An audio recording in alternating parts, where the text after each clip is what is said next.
Few weapons in history have combined technological innovation with psychological warfare as effectively as the Junkers U-87 Stuka dive bomber. The very name Stuka, a shortened form of Sturzkampfflugzeug, or dive-bombing aircraft, became synonymous with German military power in the early years of World War II. But it wasn't just the aircraft's precision bombing capability that made it terrifying, it was the sound. The Stuka was equipped with sirens, nicknamed Jericho trumpets, that screamed as the aircraft dove toward its target. This wailing shriek, combined with the sight of the aircraft plummeting almost vertically toward the ground, created a psychological effect that paralyzed defenders and terrorized civilians. The Stuka became the symbol of Blitzkrieg, the lightning war that swept across Poland, France, and the Low Countries in 1939 and 1940. Images of Stukas diving toward their targets, sirens wailing, became iconic representations of German military might. Newsreels showed Stukas attacking in coordinated strikes, seemingly invincible as they delivered precision bombs on bridges, tanks, and troop concentrations. The aircraft appeared unstoppable, a harbinger of Germany's inevitable victory. But the reality was more complex. The Stuka was a highly specialized aircraft, effective only under specific conditions. When those conditions existed, air superiority, weak enemy air defenses, clear targets, the Stuka was devastatingly effective. But when conditions changed, when enemy fighters appeared, when anti-aircraft defenses became organized, the Stuka's weaknesses became apparent. It was slow, poorly armed for self-defense, and vulnerable to fighter attack. The aircraft that seemed invincible in 1940 became known as easy prey by 1941. Yet despite its vulnerabilities, the Stuka remained in service throughout World War II, evolving from precision dive bomber to ground attack aircraft to tank destroyer. It served on every front where the Luftwaffe operated, from the frozen Arctic to the North African desert to the Eastern Front. And in the hands of skilled pilots like Hans Ulrich Rudel, who flew over 2,500 combat missions in Stukas, the aircraft achieved remarkable success even in the war's final years. The story of the Stuka begins in the early 1930s when the German Air Ministry issued specifications for a dive bomber for the still-secret Luftwaffe. The Versailles Treaty, which had ended World War I, forbade Germany from having an air force.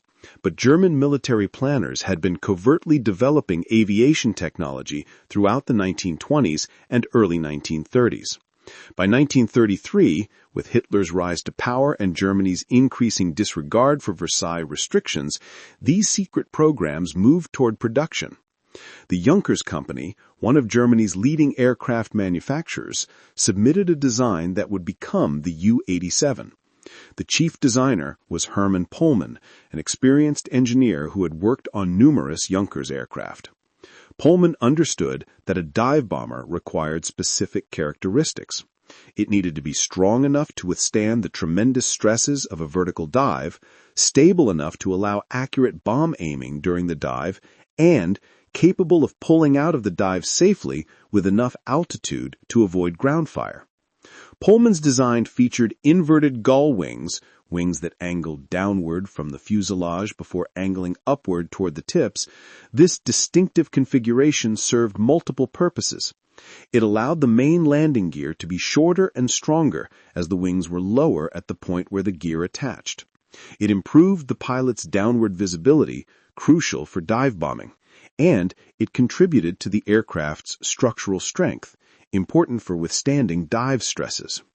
The prototype U-87 first flew in 1935, piloted by Junkers test pilot Willy Neuenhofen. Initial testing revealed an aircraft that handled well but had some stability issues. The tail design was modified, and subsequent prototypes showed improved characteristics. The German Air Ministry was satisfied enough to order pre-production aircraft, and testing continued. One critical feature added during development was the automatic pull-out system. Diving almost vertically toward the ground at high speed was inherently dangerous. If the pilot became disoriented, blacked out from G-forces, or misjudged the pullout, the aircraft would crash. Pullman's team developed a mechanical system that would automatically begin the pullout at a preset altitude. The pilot would set the altitude, enter the dive, release the bomb, and the aircraft would automatically begin pulling out. This system made the Stuka much safer to operate and allowed pilots to focus on accurate bomb delivery rather than worrying about pullout timing. The sirens, the Jericho trumpets that became the Stuka's trademark, were added deliberately for psychological effect. Small propeller-driven sirens were attached to the main landing gear legs. As the aircraft dove and gained speed, air rushing past the sirens caused them to emit a rising, wailing shriek. The sound was terrifying, and that was precisely the point. German military doctrine recognized that weapons that created fear could be as effective as weapons that simply destroyed targets.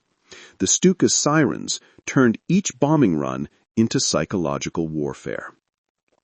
The Stuka received its combat debut during the Spanish Civil War, where the Luftwaffe's Condor Legion supported Francisco Franco's nationalist forces.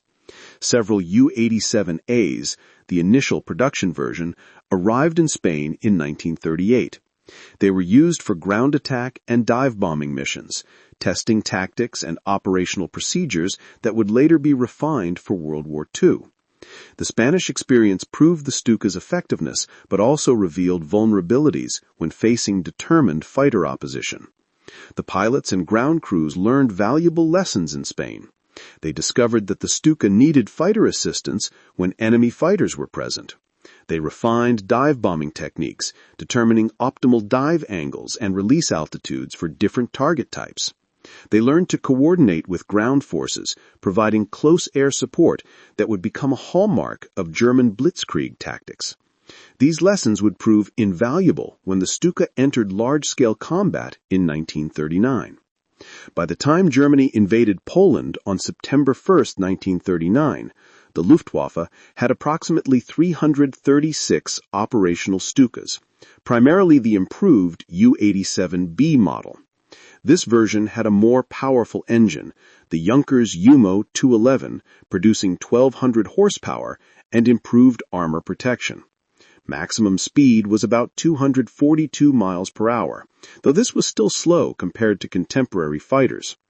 The bomb load was typically one 500-kilogram bomb under the fuselage and four 50-kilogram bombs under the wings, though various configurations were possible.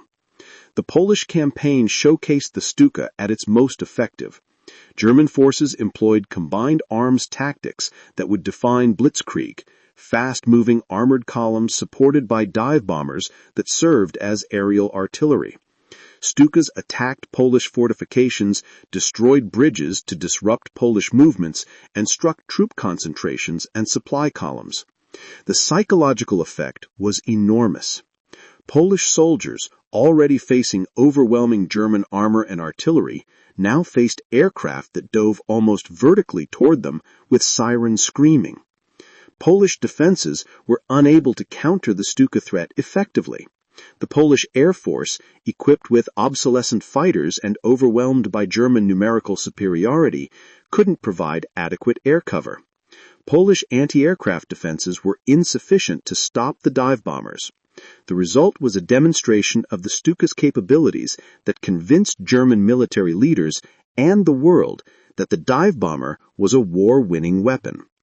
One Polish soldier, Lieutenant Tadeusz Kowalski, described experiencing a Stuka attack near Warsaw. He said, "We heard them before we saw them, that terrible screaming sound, like demons descending from hell. Then we saw them, appearing above us and tipping over into their dives. They came almost straight down, the sirens growing louder and louder until you thought your head would explode. Then the bombs fell. The explosions were devastating, but the psychological effect was worse. Men who had fought bravely against ground forces broke and ran when the Stukas came. There was something about that scream, about seeing them dive toward you, that destroyed morale in a way conventional bombing never could. The Norwegian campaign in April 1940 saw Stukas operating in challenging conditions. Norway's mountainous terrain and fjords presented targeting difficulties, but the Stukas adapted. They proved effective at attacking ships, a role that would become increasingly important. In one notable action, Stukas attacked and sank the British destroyer HMS Gurkha and damaged several other vessels. The dive-bombing technique proved more accurate than conventional level bombing for hitting moving ships. But it was the invasion of France and the Low Countries in May 1940 that made the Stuka truly legendary. The campaign began with Stuka attacks on Belgian fortifications, most famously the assault on Fort Ibn Amel. While glider-borne troops actually captured the fort, Stuka attacks supported the operation and destroyed nearby bridges. The coordination between airborne forces, dive bombers, and ground units exemplified German tactical sophistication. As German armored columns raced through France, Stukas flew ahead of the advance, attacking French positions and creating chaos in rear areas. The famous crossing of the Meuse River at Sedan on May 13-14, 1940, relied heavily on Stuka support. German ground forces needed to cross the river in the face of French defensive positions on the far bank. Stukas attacked these positions in continuous waves, with aircraft arriving every few minutes throughout the day. The sustained aerial bombardment, combined with artillery fire, suppressed French defenses enough to allow German engineers to construct bridges and ferry troops across the river. French soldiers defending the Meuse described the experience as overwhelming. The continuous Stuka attacks, each accompanied by that terrifying siren wail, created a sense of helplessness. Even when bombs didn't directly hit positions, the psychological pressure was unbearable. Some French units broke and retreated. Others held their positions but were unable to effectively engage German forces crossing the river. The Sedan crossing became a textbook example of air-ground coordination, with the Stuka playing the central role. The Battle of Britain in summer 1940 marked the beginning of the Stuka's decline. When German forces attempted to gain air superiority over Britain as a prelude to invasion, Stukas were initially employed against coastal convoys and ports. British fighters, Hurricanes and Spitfires, proved devastatingly effective against the slow, poorly defended dive bombers. On August 18, 1940, a day that became known as the hardest day in the Battle of Britain, Stukas suffered catastrophic losses. Of 109 Stukas committed to attacks, 16 were shot down and many others damaged. The loss rate was unsustainable. British fighter pilots found the Stuka an easy target.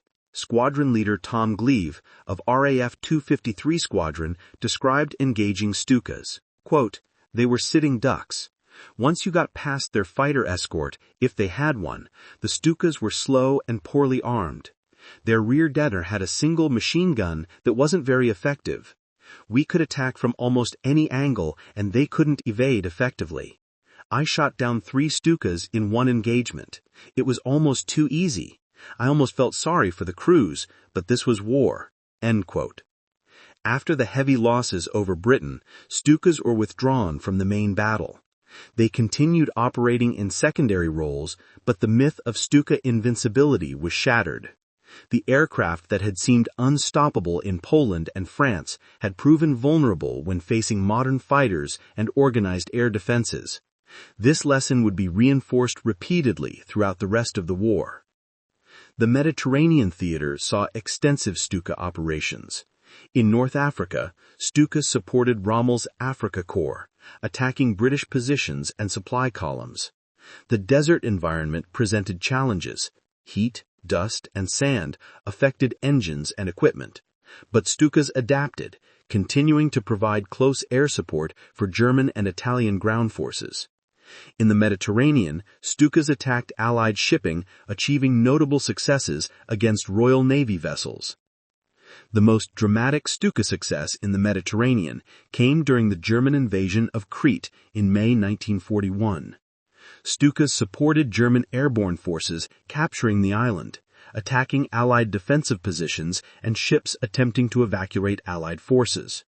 They damaged or sank numerous Royal Navy ships, including cruisers and destroyers. The carrier HMS Illustrious was badly damaged by Stuka attack in January 1941, demonstrating the aircraft's effectiveness against even large warships when conditions favored the attacker. But the Eastern Front, where Germany invaded the Soviet Union in June 1941, became the primary theater for Stuka operations.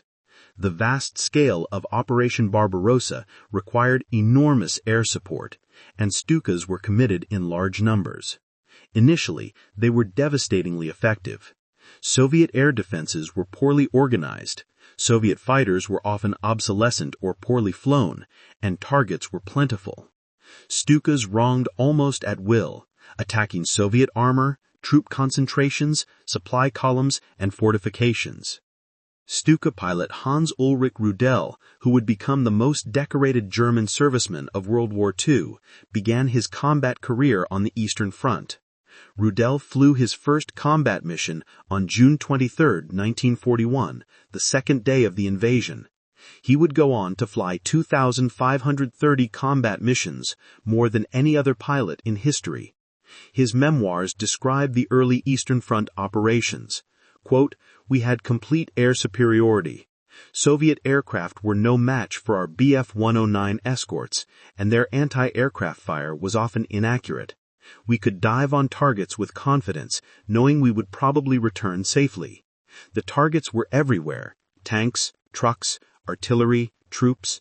We flew multiple missions per day, attacking, rearming, refueling, and attacking again." End quote. As the Eastern Front campaign continued, conditions changed. Soviet fighters improved, both in quality and pilot skill. Soviet anti-aircraft defenses became more organized and more dangerous. The Stuka's vulnerabilities became increasingly apparent. Loss rates climbed, yet Stukas continued flying because they remained effective for close air support, and Germany lacked better alternatives in sufficient numbers. The evolution of the Stuka continued throughout the war. The Ju-87D, introduced in 1941, featured improved armor protection, more powerful engines, and increased bomb load capacity. Some versions were equipped with 37mm anti-tank cannons mounted under the wings, converting the dive bomber into a dedicated tank destroyer. These Kanonenvogel, cannon birds, proved effective against Soviet armor, though they were even more vulnerable to fighter attack due to the weight of the guns affecting maneuverability. Hans-Ulrich Rudel specialized in anti-tank operations with the cannon-armed Stuka. His tactics involved approaching tanks at low altitude, often under intense anti-aircraft fire, and attacking from angles that exposed the tank's thinner top and rear armor. Rudel claimed destruction of 519 Soviet tanks during the war, a figure that remains controversial but that demonstrates the potential effectiveness of the anti-tank Stuka in skilled hands. He was shot down 30 times but survived the war, though he lost one leg after being shot down in 1945. The Battle of Stalingrad in 1942-43 saw intense Stuka operations. German forces besieging the city relied heavily on air support, and Stukas attacked Soviet positions within the city and supply routes across the Volga River. The urban environment presented targeting challenges, but Stukas adapted, attacking specific buildings and strong points. When Soviet forces encircled the German Sixth Army, Stukas attempted to support the trapped forces, though with limited success. The Stalingrad campaign demonstrated both the Stuka's continued utility and its limitations in the face of improving Soviet defenses. The Battle of Kursk, in July 1943, the largest tank battle in history, saw some of the most intense Stuka operations of the war. German forces attempted a massive armor defensive against Soviet positions, and Stukas provided close air support. They attacked Soviet tanks, artillery, and defensive positions, often operating in heavily defended airspace. Losses were severe. Soviet fighters and anti-aircraft fire took a heavy toll. The Kursk offensive ultimately failed, and Stukas continued operating in increasingly difficult conditions as Soviet forces went on the offensive. By 1944, the Stuka was clearly obsolescent. It was too slow, too vulnerable, and too specialized for the conditions that now prevailed. Yet production continued because Germany needed ground attack aircraft and lacked modern alternatives in sufficient numbers. The Focke-Wulf FW-191, which was much more capable as a fighter bomber, was in high demand as both fighter and ground attack aircraft. The Stuka, despite its age, remained in production because it could perform ground attack missions adequately, and factories were already tooled to build it. Stuka operations in 1944 and 1945 were characterized by high losses and desperate circumstances. German forces, now fighting defensive battles on all fronts, needed air support, but could rarely achieve air superiority. Stukas flew missions knowing they would likely face overwhelming enemy fighter opposition. Losses climbed to unsustainable levels. Yet individual pilots continued achieving successes, and the Stuka remained capable of destroying targets when conditions allowed.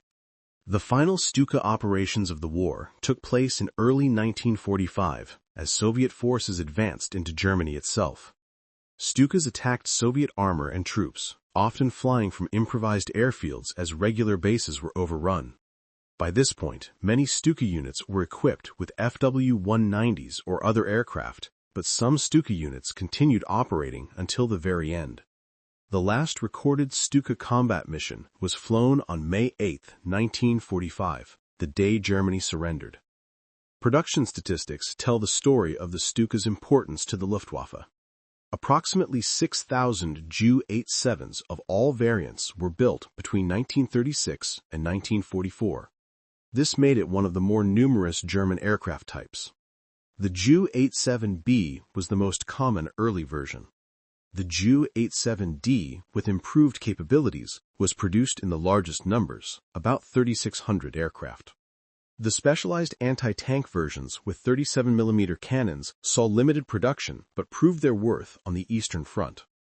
The combat record of the Stuka is difficult to assess definitively. Claims by Stuka pilots totaled tens of thousands of destroyed tanks, vehicles, fortifications, and ships. Some claims were undoubtedly exaggerated. Overclaiming was common in all air forces during the war. But even accounting for exaggeration, the Stuka clearly inflicted significant damage on Allied forces, particularly in the early war years when conditions favored dive bomber operations. The Stuka's influence on aircraft development and tactics was significant. It proved that dive bombing could achieve accuracy impossible with level bombing, a lesson that influenced all major air forces. It demonstrated the importance of close air support for ground forces, contributing to the development of dedicated ground attack aircraft. It showed that psychological warfare, the terror induced by the screaming sirens, could be as important as physical destruction. Post-war assessment of the Stuka by military historians and analysts has been mixed. Critics point out that the aircraft was already obsolescent when the war began, that its vulnerabilities were apparent from early in the conflict, and that Germany might have been better served by producing more modern aircraft types. Defenders argue that the Stuka was highly effective when used properly, that it provided critical ground support throughout the war, and that Germany lacked better alternatives in sufficient numbers. The human stories of Stuka crews reveal extraordinary courage and dedication. Flying an aircraft known to be vulnerable, facing increasing enemy fighter opposition, and improving anti-aircraft defenses, Stuka pilots and gunners continued their missions. Casualty rates among Stuka crews were high. Many pilots who flew in the early campaigns when the Stuka seemed invincible didn't survive to see the war's end. Lieutenant Werner Schmidt, who flew Stukas on the Eastern Front from 1941 to 1943 before being shot down and severely wounded, described the evolution of the experience. In 1941, we felt invincible. We had air superiority, our tactics worked, and we achieved remarkable results. By 1942, things were changing. Soviet fighters were better, their pilots more skilled.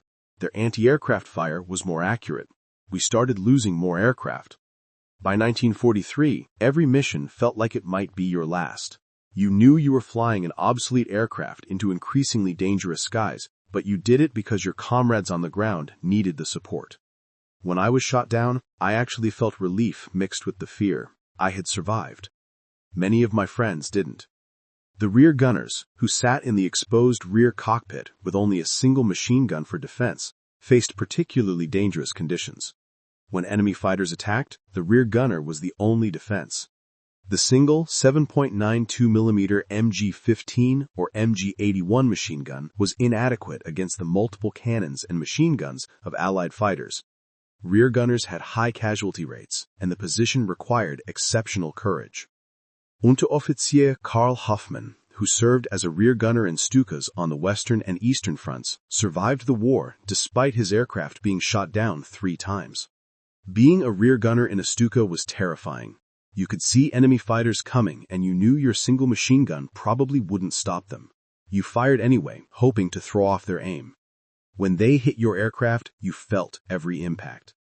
When the pilot was killed or wounded, you were helpless. You couldn't fly the plane from the rear cockpit. I survived through luck more than anything else. Good pilots who could evade, occasions when our escorts drove off attackers before they could press home their attacks, and sheer random chance. The technical aspects of Stuka operations deserve examination. Dive bombing technique required skill and nerve. The pilot would approach the target at altitude, typically 10,000 to 15,000 feet. Upon identifying the target, the pilot would reduce throttle, extend dive brakes, perforated panels that extended from the wings to slow the dive, and roll into the dive. The dive angle was typically 60 to 90 degrees, nearly vertical in many cases. As the aircraft dove, speed would increase despite the dive brakes. The pilot would aim using the gun sight, compensating for wind and aircraft drift. At the predetermined release altitude, typically between 1,500 and 2,000 feet, the pilot would release the bomb and the automatic pull-out system would engage, pulling the aircraft out of the dive with G-forces that could reach 6 Gs or more. The G-forces would cause pilots to gray out or even briefly black out, but the automatic system would complete the pull-out regardless. Once clear of the target area, the pilot would retract the dive brakes and return to base or seek another target. This technique was physically demanding. The G-forces during pull-out were punishing, and pilots who flew multiple missions per day experienced cumulative fatigue. The Stuka was equipped with dive brakes specifically to control dive speed. Without them, the aircraft would accelerate to dangerous speeds that would make pull-out impossible or cause structural failure. The dive brakes, visible as perforated panels extending from under the wings, became one of the Stuka's distinctive features. Accuracy achieved by skilled Stuka pilots was remarkable. Dive bombing allowed direct visual aiming at the target, unlike level bombing, which relied on calculating release points based on altitude, speed, and trajectory. Experienced Stuka pilots could routinely place bombs within 25 meters of aim point, and exceptional pilots could achieve even greater accuracy. This precision made the Stuka ideal for attacking small, specific targets like bridges, bunkers, or individual tanks. The armament of the Stuka evolved throughout the war. Early versions had 2 fixed forward-firing 7.92mm machine guns and a single rear-firing machine gun operated by the gunner. Later versions increased the forward armament to 4 machine guns. The anti-tank versions replaced the machine guns with 2 37mm cannons with armor-piercing ammunition. Some late-war versions experimented with larger bombs, such as 1,000 and 1,800-kilogram bombs, though these heavy weapons affected performance significantly. The Stuka's vulnerabilities were well understood by all sides. Its slow speed, maximum speed of around 240 miles per hour for most versions, meant it couldn't outrun fighters. Its limited defensive armament meant it couldn't fight off determined fighter attacks. Its need to fly predictable paths during the dive made it vulnerable during the attack itself. These vulnerabilities meant the Stuka required specific conditions to operate effectively: air superiority, or at least air parity, suppressed anti-aircraft defenses, and preferably fighter escort. When these conditions existed, the Stuka was highly effective. When they didn't exist, the Stuka suffered heavy losses. This situational effectiveness characterized the aircraft throughout its service life. In Poland, France, the early Eastern Front, and North Africa, conditions often favored the Stuka. Over Britain, in the later Eastern Front campaigns and in the West after D-Day, conditions increasingly disfavored it. Allied air forces studied captured Stukas and developed tactics to counter them. The key discovery was simple: attack Stukas before they reached their targets. During the dive, Stukas were difficult targets.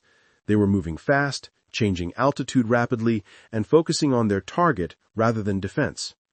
But approaching the target area, or returning after the attack, Stukas were vulnerable. Allied fighter tactics emphasized intercepting Stuka formations before they could begin their attacks or catching them as they recovered from dives. Soviet pilots developed particular expertise at anti-Stuka tactics. They learned that Stukas were most vulnerable during the pullout, when the aircraft was at low altitude, low speed, and recovering from high G-forces. Soviet pilots would wait for Stukas to complete their attacks, then dive on them as they climbed away from the target. This tactic proved highly effective, and Soviet pilots claimed hundreds of Stukas using these methods. The psychological impact of the Stuka extended beyond the battlefield. Newsreel footage of Stukas diving toward targets, sirens wailing, became powerful propaganda for Germany. The image of the diving Stuka with its distinctive inverted gull wings became iconic. Nazi propaganda emphasized the Stuka as a symbol of German air power and technological superiority. When the Stuka proved vulnerable, German propaganda shifted emphasis to other weapons, but the early image remained powerful. For Allied populations and soldiers, the Stuka became a symbol of Nazi aggression. The screaming dive bomber represented the terror of Blitzkrieg, the sudden, overwhelming assault that had conquered much of Europe. Defeating the Stuka, shooting them down, surviving their attacks, continuing to fight despite the psychological pressure, became important for Allied morale. As the war progressed and the Stuka's vulnerabilities became apparent, its defeat became symbolic of the broader turn in the war's momentum. From a historical perspective, the Junkers Ju-87 Stuka represents the intersection of tactical innovation, psychological warfare, and technological limitation.